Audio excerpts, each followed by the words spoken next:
Hello' guys, আজি আমি ওলাম যে কেনেকুৱা ৰিফ্ৰেক্টিভ ইণ্ডেক্স ওলাব লাগে এটা প্ৰিজমৰ।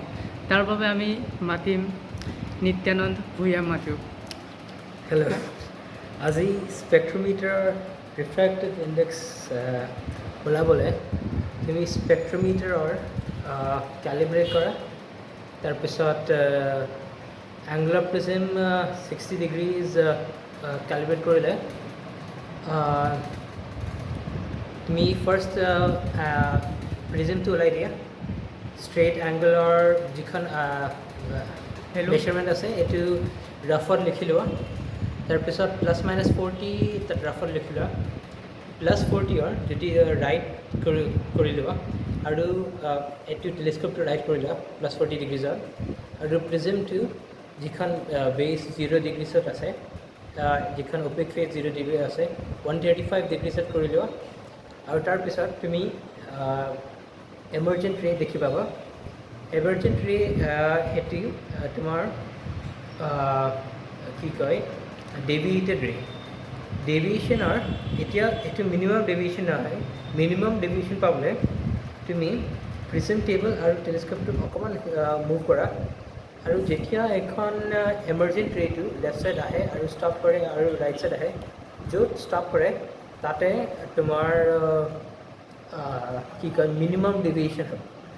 সেইটো মিনিমাম ডেভিয়েশ্যনটো তুমি টেলিস্কোপৰ ক্ৰছ হেয়াৰটো চেণ্টাৰত থৈ দিয়া, আৰু সেইটো তোমাৰ মিনিমাম ডেভিয়েশ্যনটো তুমি ভাৰ্নিয়াৰ 1 আৰু ভাৰ্নিয়াৰ 2ৰ মেজাৰমেণ্ট লৈ লোৱা। তাৰপিছত তোমাৰ প্ৰিজমটো ওলাই দিয়া আৰু চেণ্টাৰ ডাইৰেক্ট ৰেৰ ভেলিউটো আকৌ মেজাৰ কৰি লোৱা।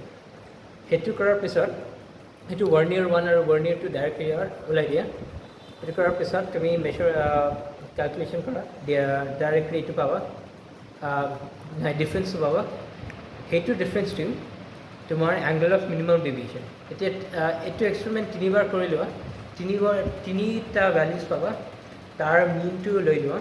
সেইটোৰ মিন পৰা তুমি ৰিফ্ৰেক্টিভ ইণ্ডেক্স সেই প্ৰিজমৰ ৰিফ্ৰেক্টিভ ইণ্ডেক্স পাবলৈ এখন ফৰ্মুলা ইউজ কৰা, sin A সেইটো এংগুলাৰ প্ৰিজম প্লাছ dm সেইটো মিনিমাম ডেভিয়েশ্যন ডিভাইডেড বাই 2 হোল ডিভাইডেড বাই sin a/2 এইটো angular prism.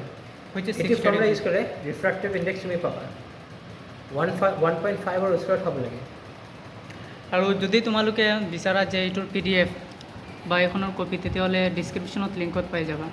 Thank you, good by.